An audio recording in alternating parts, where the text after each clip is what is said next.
Professor Emeritus Burton Beck. He is Professor Emeritus of English, Goshen College. Joined Goshen College in 1967. I think I came one semester before me and had just one semester of seniority. He has, as many of you know, wide-ranging interests. He has been co-editor of the Journal of the Center for Mennonite Writing, which is online. Is that still one of your tasks, sir? No, I'm no longer co-editor, but I was the co-founder. You were the co-founder, and I know you were for years the editor doing editorial work and then the quarterly review. He has numerous articles published on contemporary literature and folklore. He introduced many of us to the concept of an urban legend, a story that we tell that we are absolutely sure that it happened, but we don't know who it happened to. It's always somebody told me about, and when you track that person down, somebody told them about, and you can never find the origin. He's active in Goshen and Elkhart County history, and he leads the, I believe, Mennonite Amish Museum Committee, which brings him to today. You may want to say a few words to us to remind us of who the Mennonite Amish Museum Committee is. But we're delighted to have you sharing about your latest display, which is in the basement of a good library. We made the decision that moving this many chairs into the basement wasn't going to work, and he agreed to share with us and then urge you on your own to go see the display. Urban, thanks for being with us.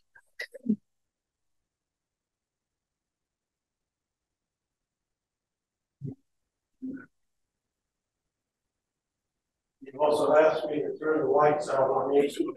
I promised them you would stay awake. Boy, that's all precious. Many of you are aware that for a long time I've been connected with the Mennonite Historical Library, both as copy editor for the MQR, but as active with the Mennonite Amish Museum Committee, which since 1985 has installed yearly exhibits in one gallery, another. Our current exhibit is on the screen.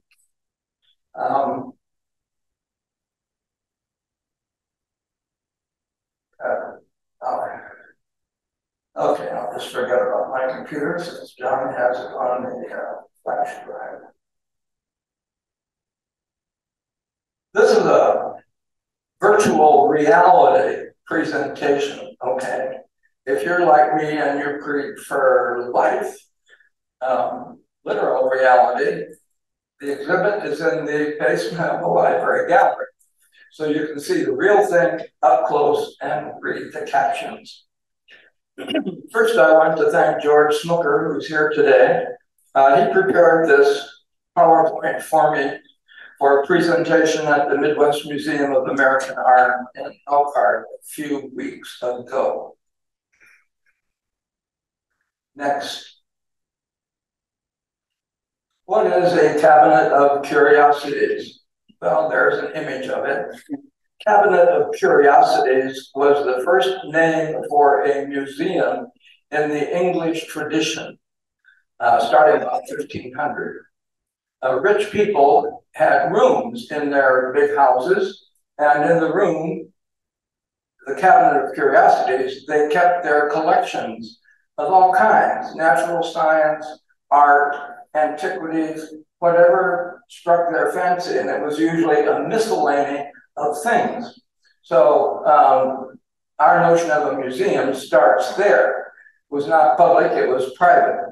A lot of museums frequently have Cabinet of Curiosity exhibits because it gives them a chance to show things that might not otherwise fit some other exhibits, and that's the case with us. What you will see represent recent accessions that have not previously been put on display. So that's the theme of this exhibit, a variety of recent accessions that have never been seen before by the public. Next, John. Here is the gallery as it looks with the exhibit, and I will thank Faye Peterson and David Pottinger for their very professional work in mounting exhibits, this one in particular. Next. First, we'll see 4 antique Amish quilts. Next. Here is a sawtooth diamond in the square. Not all diamond in the square quilts are sawtooth design, but the ones we have in this exhibit tend to be sawtooth diamond in the square from about 1900, maybe earlier. People in the field of quilts, quilt studies would look at that and say, aha, there's another Pennsylvania Amish antique quilt. It's a distinctive design that the Amish and a few Mennonites are noted for from Pennsylvania, usually not made beyond Pennsylvania. Antique Amish quilts have several distinct characteristics, one of which is they are entirely of geometric designs. No applique. For some reason, Amish women did not do applique, which would give them a chance to represent flowers and so on more realistically. Amish quilts, in their origin, in the early stages at least, no longer today, but antique Amish quilts are entirely geometric in their design. And they use plain cloth, partly because women wore clothes of plain cloth, not figured. And they feature dark colors, which is another costume choice by Amish women. This happens also to be red and green, which was a favorite combination, color combination of Amish and Mennonites in Pennsylvania, but also locally. Amish furniture, decorated furniture is red and green and black and gold. So if you like red and green, you're a very traditional Mennonite. Next. Here's a second sawtooth diamond in the square of more muted color, more likely to be the color of Amish clothes from about the same time. Next. Here is a Chinese coin Amish quilt from the Midwest, from Yoder, Kansas, although it could be from Pennsylvania, but the documentation of this quilt is Kansas. It's sort of a bars quilt because it's really stripped, one strip after another, except that some of the strips also have patches in them. Little patches that would help the woman use up her stash of leftover plain materials. Next. This is a local quilt, sage plaid, according to Rebecca Harm. More pastel colors, maybe from the 1930s, but recognizable Amish color combination. Notice that the 4 corners all have the same kind of patch, right? So it's unified in that regard, but all the other patches are sort of random. And that's a characteristic of Amish quilts. Order, but then plenty of irregularities, whether planned or accidental. And the result is something that sort of shimmers. Next. This appeared in the Anabaptist World a couple of years ago, announcing that the Smithsonian Museum of American Art is being given 100 antique Amish quilts from the people whose book on Amish quilts is there on the stand, if you want to look at it. 100 quilts. And the text of the article on the left emphasizes that these quilts are a, quote, national treasure. They have become so noticed and noted. And you will find collections of antique Amish quilts in the Metropolitan, San Francisco, Chicago Art Institute, Denver, Folk Art Museum in New York, in Indiana, Illinois, Fort Wayne, Japan, and Switzerland, and I'm sure other places too. So it's a distinct kind of treasured American art. On the right, can we get it? I guess we can't get rid of that. Okay. Mm-hmm. We can at least see this part of the text. Okay. Which improbably anticipated modern abstract art. One reason they're treasured is that the fine art world discovered Amish quilts at a time when abstract expressionism was popular. And they discovered that the kind of art being produced was sort of anticipated by Amish geometric design quilts. So suddenly the value went way up because wealthy collectors wanted this kind of abstract art also.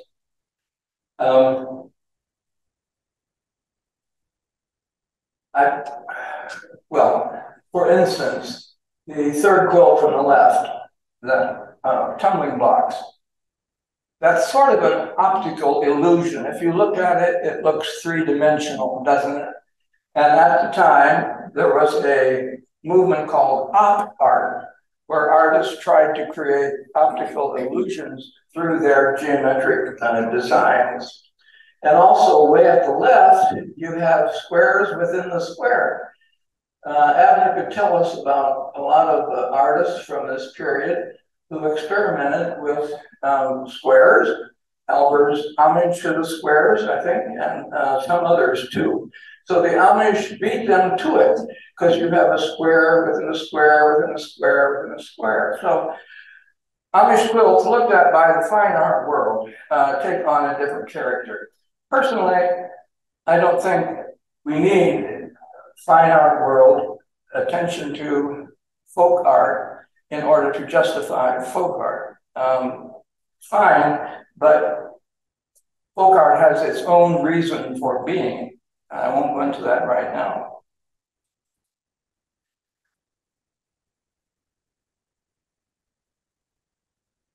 I'm sending around a book. Where is it now?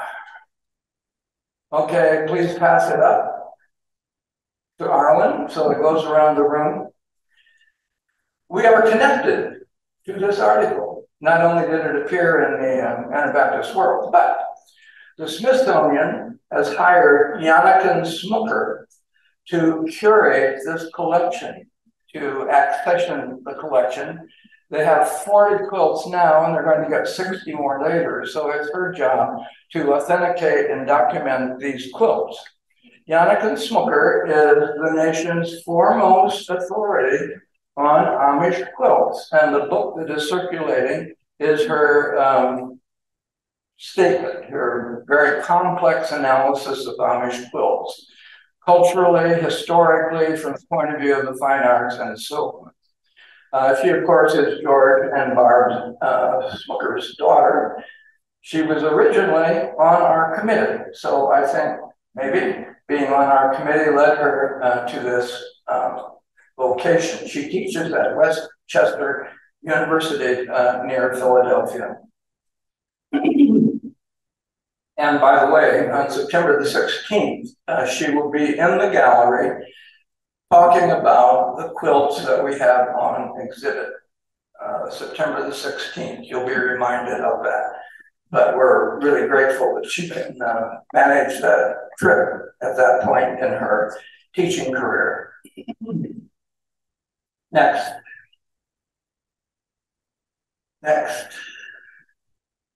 Well, Pennsylvania Mennonites made sawtooth diamond in the square quilts too. This is a very fine one. Notice that it has a date in the middle, which is very unusual. and embroidered initials for the person it was made for, fancy embroidery. We still don't know who LKG is, but we're working on it. It was made by Fanny Brubaker Bollinger in Ephrata, Pennsylvania. What makes that not to be an Amish quilt is the lavish use of yellow. That is not an Amish costume color. Only Mennonites would use such bold, brash color combination. Very unusual quilt. So the Mennonites living next to Amish shared some of their quilting tendencies.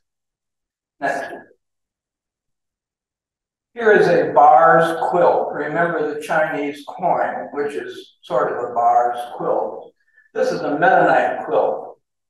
Also, the bar's quilt was almost exclusively a Pennsylvania preference. This is Mennonite. If you can see, all of those materials have very fine print designs on them. So Mennonites used fine print material because the women's clothing came in fine print material in their quilts. Next. This is a local quilt from Shipshewana, dated 1936. All of the materials, of course, are small print, apparently from childhood costumes, the costumes of her children when they were young. This was made by Caroline Hostetler Yoder, living in Shipshewana. Her husband, Mendel Yoder, is the person who built that cement barn on this side of Shipshewana. Do you know what I mean? Okay. The hexagonal cement barn. Nobody knows about that. It's worth a trip. Okay. It's worth a trip. It's very unusual. I think it's a hexagonal poured cement barn, the only one around here, very rare. Now, the quilt itself is fantastic. Each of the patches is 1 inch square only. We call it postage stamp design, 1 inch square.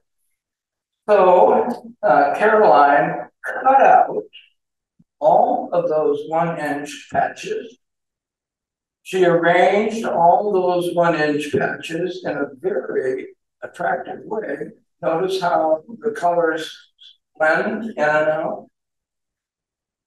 And then she sewed them all together, which is difficult to make a quilt top that lies flat. But she sewed, I don't know how many thousands of patches together to make that flat quilt top. And then she quilted it all by herself. So that went on for decades, her descendants said. But it's her masterpiece, just like her husband's masterpiece, is the cement barn. This was given to us by Leona Yoder from Middlebury, a friend of Barb Smoker. I think that's why we got it. She was very happy to find a place to put it so that it would be saved for future generations and conserved. She didn't have to sell it or get rid of it otherwise. Next. Who in this group can tell us what that quilt represents? Anybody? Okay. Bible is. Who said that? Okay, yes, tell us.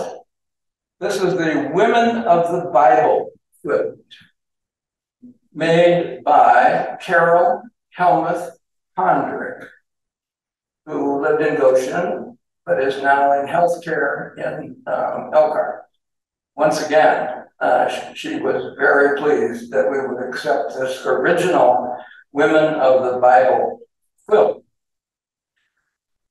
Every patch is different in that quilt. There are no repeated patches.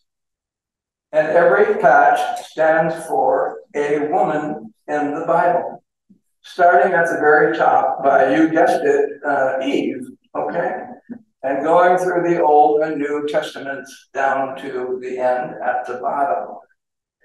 Not only is it a quilt, but she also wrote devotional programs for each quilt line. And so many Mennonite women's groups, especially quilters, followed her patterns, and while they quilted, had devotional programs that she supplied about each woman and the patch on the quilt.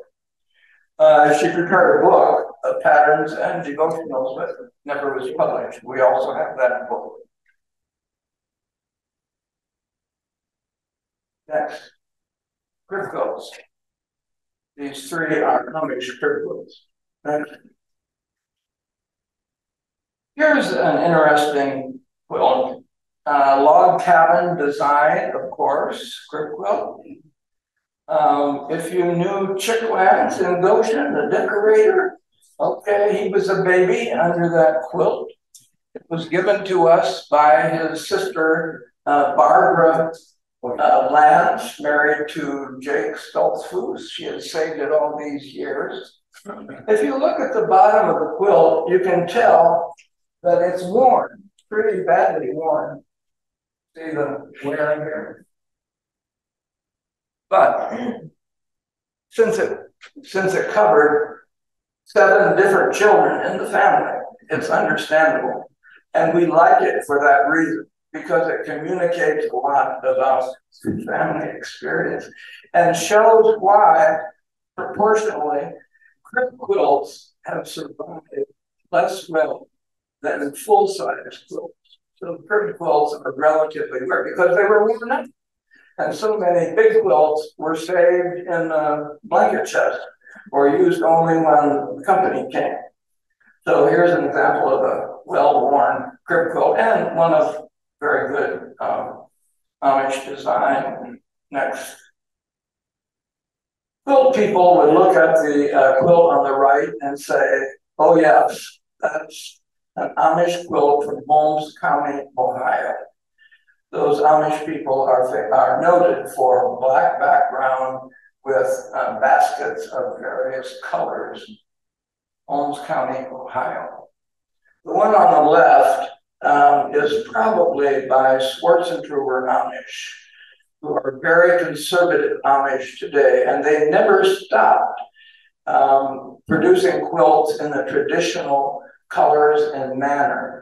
This is a late one, maybe 1980s, but it shows the continuity of the Amish tradition. Amish around here don't like dark quilts anymore. They make pastel quilts like everybody else. But the Schwarzentruber Amish keep them being conservative and traditional. Next. Here's a grouping from a family. Jim and Mary Christopher attended our church for a while. How many know Jim and Mary Christopher? Okay, from the Wakarusa, from Yellow Creek area. There's a little story here that I will tell. Mary called and asked whether we would be interested in a, and we said yes, because we don't have any coverlets. So I went to their house and accepted this big, beautiful coverlet from not Holmes County, Wayne County, Ohio, at Woolen Mills there. And while I was there, she showed me the quilt on the left, grandmother's flower garden. I wasn't much interested because it's a very worn quilt. It was precious to her because it was given to her for her wedding. And as I hemmed and hawed, she said, take it, take it. Emotional like that, you know? So of course I took it. She didn't want to give it to the depot, and I understand that. But it makes a nice grouping because that quilt was made for Jim and Mary's wedding. The coverlet was probably made for her great grandparents in Wayne County, Ohio. To the right, that abstract quilt design is made by, let's see, just a minute. Irma Martin Yost, yes, okay, Irma Martin Yost, who was Mary's sister and is now a professional artist working in New York City. She made a series of graphic designs that resemble quilts.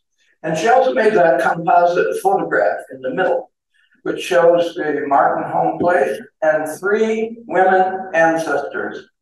So it's a nice picture of family history and family art.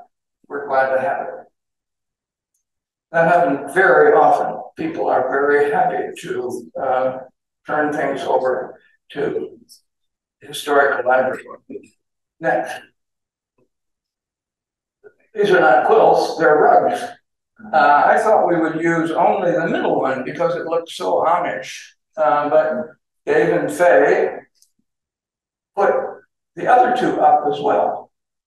And they're sort of colorful, aren't they? And interesting. It's a very strange craft, recent with the Amish. How it's made, nobody's been able to figure out. It's sort of a version of Amish shag rugs, I suppose, because those tabs stand up. We call it a double tab kind of quilt. Next.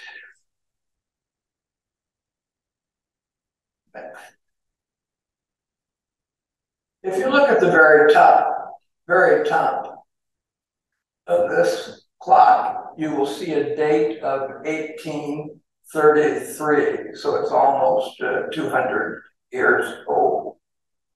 This is a gift to the collection by Lucille Schultz, Arnold Roth's wife. She came from Russian Mennonite family.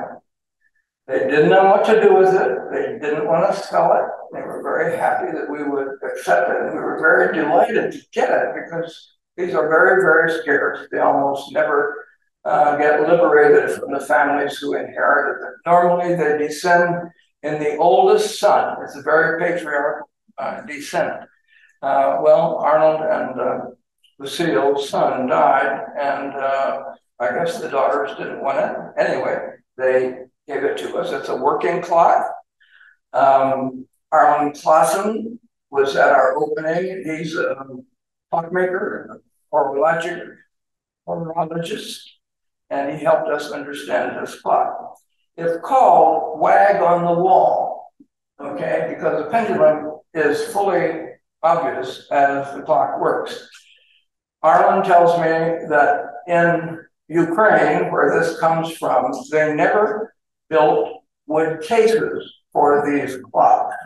This is really a clock that should go, from our point of view, into a fancy wood case. But they kept them like this, wag on the wall. This one shows hours, minutes, and the day of the month.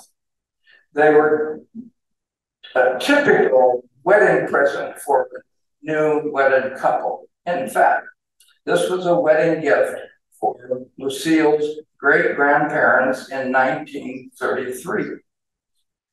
They were married in the Molotchna colony in Ukraine, but the clock probably comes from the Khortytsa colony. It's called a Kroger clock because the Kroger family was the most prominent maker of clocks in those colonies. There were others, but all the others got lumped together in this designation of it being a Kroger clock. In 1970s, their community, thousands of them, immigrated to Western United States, Kansas, I think Canada also, in 1870s, because the Russian government was going back on its promise about military service. And so these Russian Mennonites left early, and it was an organized immigration. So they were able to plan and take with them, maybe not whatever they wanted, but an awful lot of stuff. So they took a lot of Russian-made household items with them, and the clock being highly treasured, was usually taken with each family. There's a book about the clocks, and it lists all the families that have a Kroger clock. Later immigrations by Russian Mennonites were not by choice, but because of famine, military action before and after the Second World War. So most of the Kroger clocks came through that 1870s immigration. Next. This is a recognizable American clock. We would call it a tall case clock. It comes from Belleville, Pennsylvania. Big Valley, Kishokaquillis Valley. We don't know who made it, but there's a similar one by a man whose name we know. Probably 1850 or earlier. This was given to us by Helen King. It descended through the King family. She was the wife of Richard Hostetler, now deceased. Helen moved into Evergreen recently and was delighted that we would take the clock because she didn't know what to do with it. Her children didn't want it, and she didn't want to sell it. So there's that theme again. The interesting thing is that here's an Amish woodworker making a high-style American Chippendale. Look at the top. That's very stylish Chippendale. It's not a folk design that comes from mainstream American and English art. But look at the feet. The feet are Sheraton feet. He didn't give it Chippendale feet. So it's a little mixture. And it's a very plain case. Nevertheless, it's a fine clock. Now, the works, he did not do the works. The works were probably brought in from farther east. But the case was made in the Belleville area. Ceramics. Next. Here is very famous pottery made by Hutterites. As you know, the Hutterites were Anabaptists who were communitarians from the beginning, sharing all their wealth. They were pushed out of Switzerland and Germany. So they moved to Slovakia, where they were sheltered by certain aristocrats. And in the 1600s, they made this wonderful pottery, ceramics. Almost all the pieces have a date on them. So here we have at the top 1680 and at the bottom the urn 1688. These are reproductions. We have about 10 reproductions because they just don't appear on the market or in trade. It's probably an exaggeration to say that they're all in European museums, but that is actually the case. Next.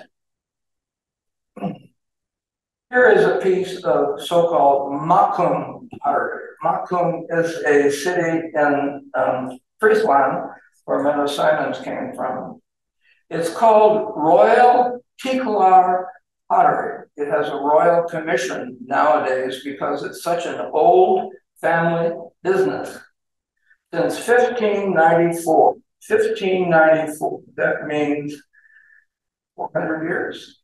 It has been owned by a Mennonite family by the name of Tikular. It's regarded as one of the finest ceramics produced in Europe. It's also one of the few that still makes so-called Delft ware, blue and white Dutch ware. This is a small dish. We have some other pieces. Very thin, very fine porcelain. Next. Proctor. Next. I think we all know, many of us know what proctor is. It's a style of writing from folk art in Europe that was brought to the United States by most German groups or Swiss groups. It's simply a European fancy style of writing. The fraktur means broken, so it's a Gothic script that is handled in many different ways. Mennonites made a lot of fine fraktur, but stopped doing it during the 18th and 19th centuries. Some Amish continued it. So the fraktur that I'm showing here is revival fraktur. In other words, after a gap of not producing fraktur, a number of Mennonites have now begun making their own version of fraktur. So we call that revival. Sophie Lapp, I think, worked with fraktur before she went to Germany with her husband. Here is a piece of fraktur by John E. Lapp. That is John Lapp's father, who started making fraktur late in life and continued until his death maybe 10 years ago. This is dated 1984. He imitated the old fraktur, which means he has a text, a religious text, and he has decorations that really derive from European traditional depictions of flowers and birds and leaves and geometric designs. So he was trying to be faithful to the tradition. I think it's a wonderful piece, and we're happy to have it. For his text, he uses Menno Simon's favorite scripture.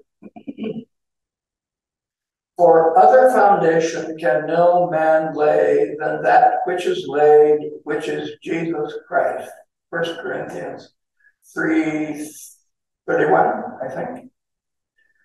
So it's a very Mennonite piece. He's imitating previous Mennonite fraktur and including Menno Simon's favorite words. And notice the script, which is sort of a weak version of Gothic, but qualifies as fraktur writing. Next, we have 4 pieces that come from Franconia Conference made for the opening of their historical museum there. This is by Roma Ruth, the wife of John Ruth. Her work isn't reproduced. You can probably find it at the depot sometimes. This shows a new use of fraktur. In the center is a scripture from Psalms.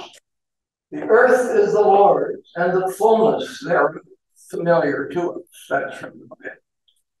Almost everything else around it is from Native Americans, Lenape Indians, who were displaced by Mennonite and other German settlers. So it's sort of a political statement, using fraktur to make kind of sociological, political statement. Unfortunately, the colors are weak there. She's very expert, and she has produced many, many pieces of fraktur. She's still living, right? Yeah, as I know. Next. This one also is a little bit political. This is by Lynn Summer. Anybody know Lynn Summer from Lancaster? Okay. Wonderful, by now middle-aged woman. She was my student on SST. And she has gone into revival fraktur in a big way. She has a website. Look up Lynn Summer. She makes many, many fraktur designs for note cards. In this case, for a poster. Maybe that exists in note card too, I don't know. She takes scripture, look in the upper left corner. Her text comes from Job, you see. But if we can read it, turn to the animals and let them teach you. The birds of the air will tell you the truth. Listen to the plants of the earth and learn from them. Let the fish of the sea become your teachers. Some of those designs are, well, most of those designs are also traditional. The bird tree is typical in Pennsylvania German art. You've got the angels, which appear on a lot of fraktur. So she's using fraktur like Roma Ruth to make an ecological point, I think, environmental point. Good for her. So if fraktur is going to last in our tradition, it needs to be relevant. And this is a good example of it being like that. The blend of the traditional with the present. It's also very, very attractive. Next. Paintings, more or less, sort of a miscellany, but our whole exhibit is a miscellany. Here is a painting by somebody named Hartman. We don't know who it is yet. It was given to us by John and Naomi Bender. Apparently, this is Blosser's Church in Yellow Creek, Blosser's Old Order Mennonite Church, and boys outdoors, probably during a Sunday service. Probably by an untrained painter, but we don't have much related to Old Order Mennonite, so we appreciate, well, Anna Schrock was Old Order Mennonite, but we appreciate this view of Old Order Mennonite life. Next. This is a watercolor by Art Sprunger, who was one of the first educated artists in the Mennonite church. He taught at Goshen High School and Goshen College for a long time. This is a watercolor of a stone quarry in Tennessee that they visited while on a family trip. It was given to us by Myrna Burkholder. We don't necessarily collect fine art. That's the province of the art department, which has its own collection of recent, especially fine art. We offered this painting to the art department, but they didn't want it, so we kept it because Art Sprunger was a prominent Mennonite person in our community and in Goshen College. That's a gift from, did I say, from Myrna Burkholder? Next. Well, this isn't painting and it isn't fine art, but this is drawings by Ezra Hirschberg. He had the reputation of sitting in meetings and always sketching people who were at the meeting. If you look at it, each one of those is on a separate square of paper. So he saved his sketches and put them all together. I think there are 72 people in that collection of images. He claims they're relatives, but I don't know. I think they're calling people. Unfortunately, we don't know who these people are. You can sort of guess. I think there are one or two depictions of S.P. Yoder, the president of Goshen College, but who knows? And we'll never know, I'm afraid. This was a gift to us from Shirley Schwarzenegger. It's dated 1991, but it must represent a whole collection. He worked in India, and he was known in India for making sketches of people at those meetings. And of course, we have a lot of business meetings at Goshen College. Curiosity, but a wonderful record of a man who had a wild sense of humor, subtle sense of humor, and was also a painter. But here is his sketching. Where is S.C. Yoder? Well, I thought he's writing the horse because he was associated with horse culture. Oh, yeah. Who is that? J.C. Wenger. J.C. Wenger. Maybe that was SC already. Of course, there are birds and some other things too.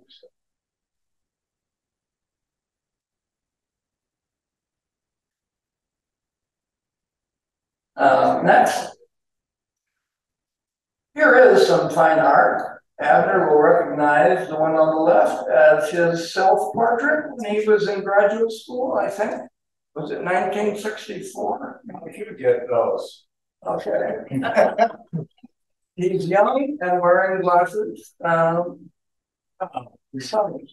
then we can write this. No, I don't think so. That was done, I think it was somewhere when I was in college, maybe. I tried to John Deere, model A John Deere's one that I had grown. It was continuously back then. And the corn stalks on the left, something that I did a lot of work with cultivating and then picking the corn and shelling it. And the blocks on the right, I think was sort of the beginning of some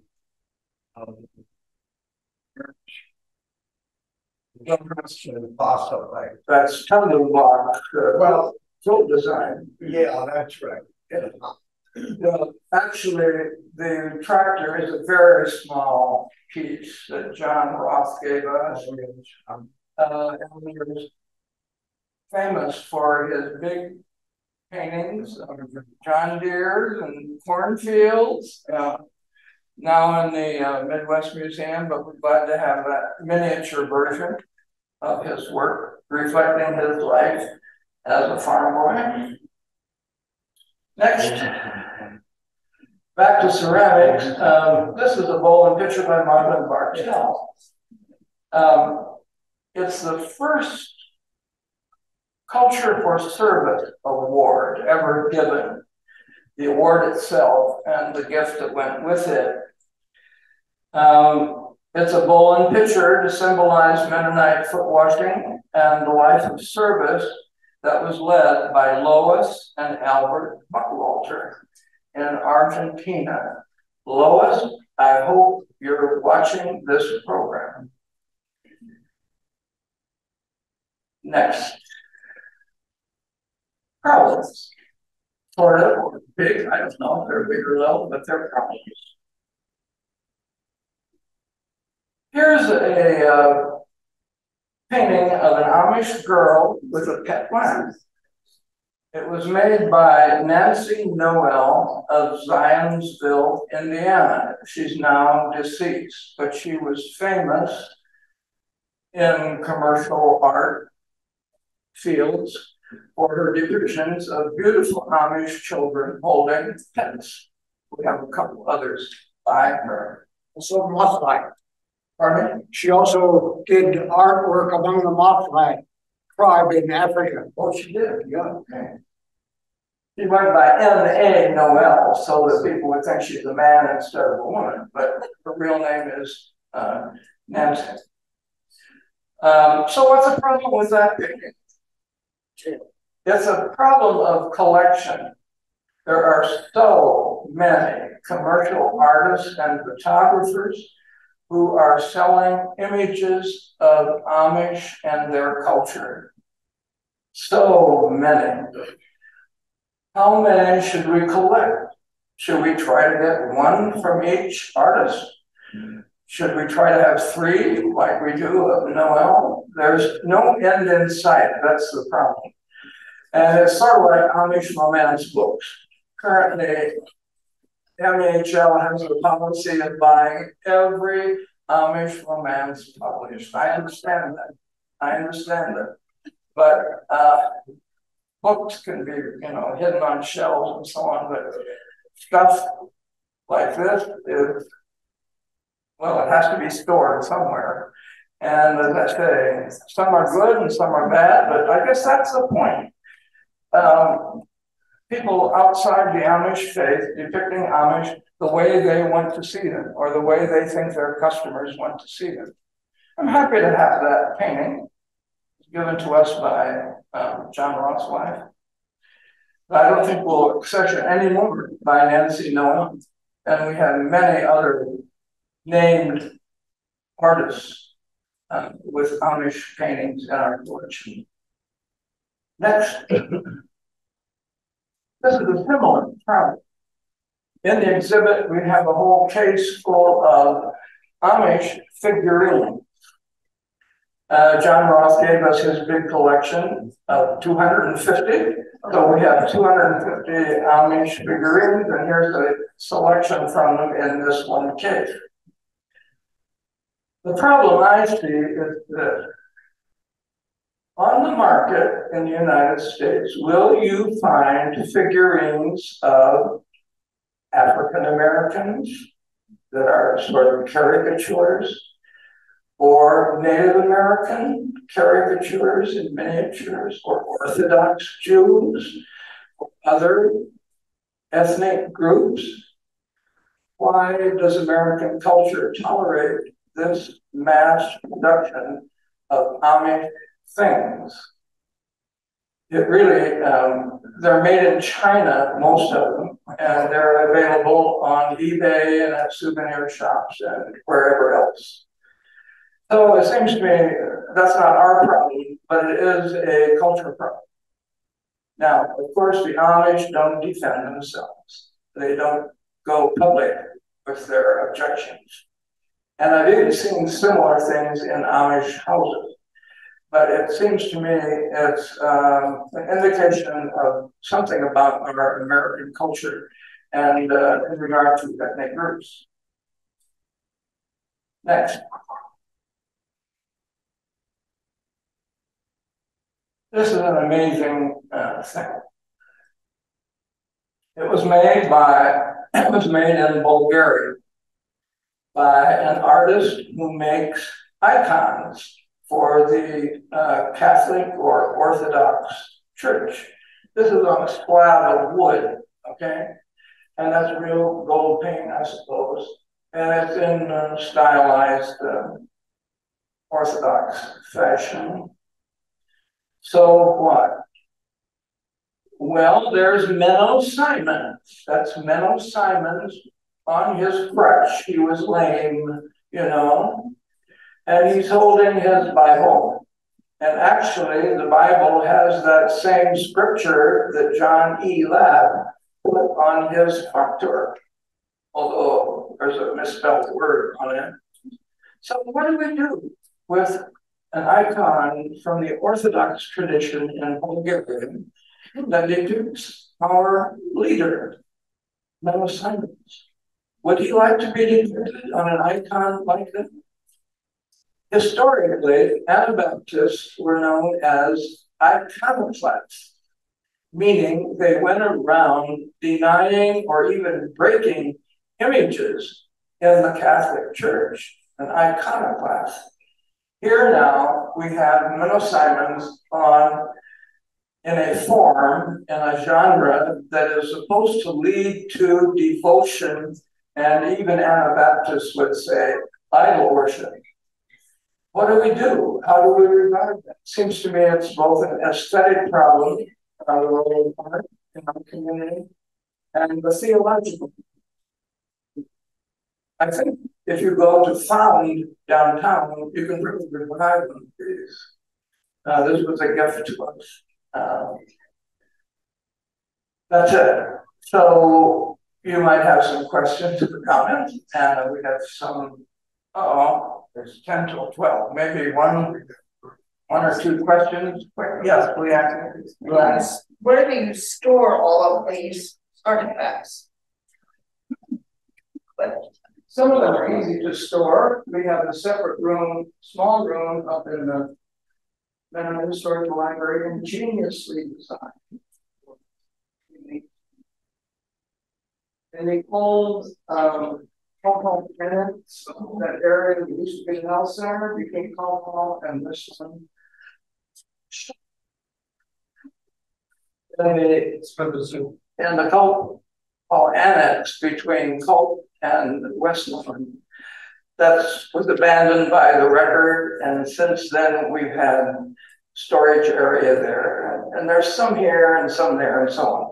We have to be careful because we can't acquire too many things or too many big things. So far, so good.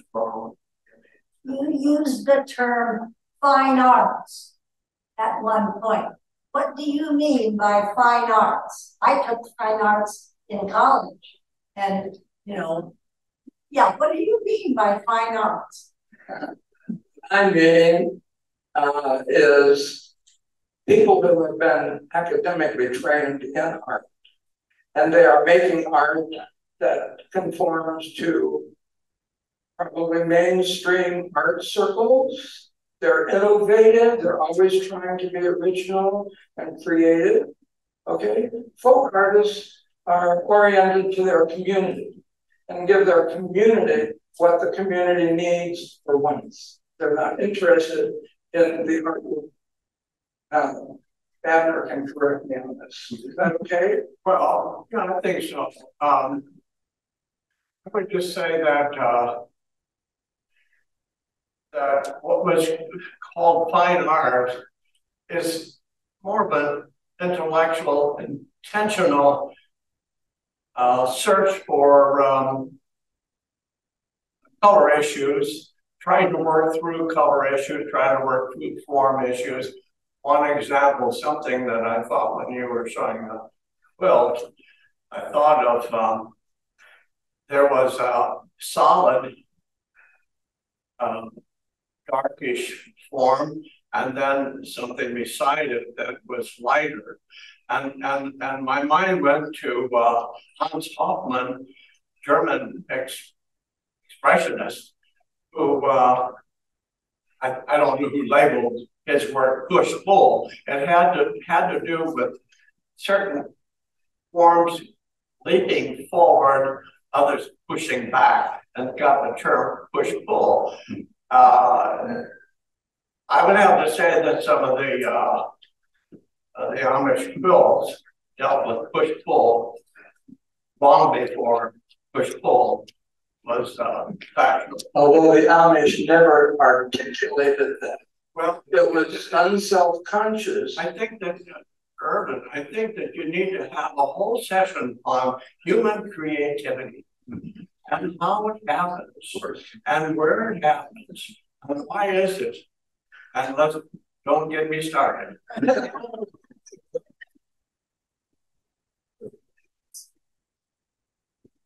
I think that's a good final word. Don't get me started. We will start another time on creativity at some point or other. In the meantime, please express our thanks to Urban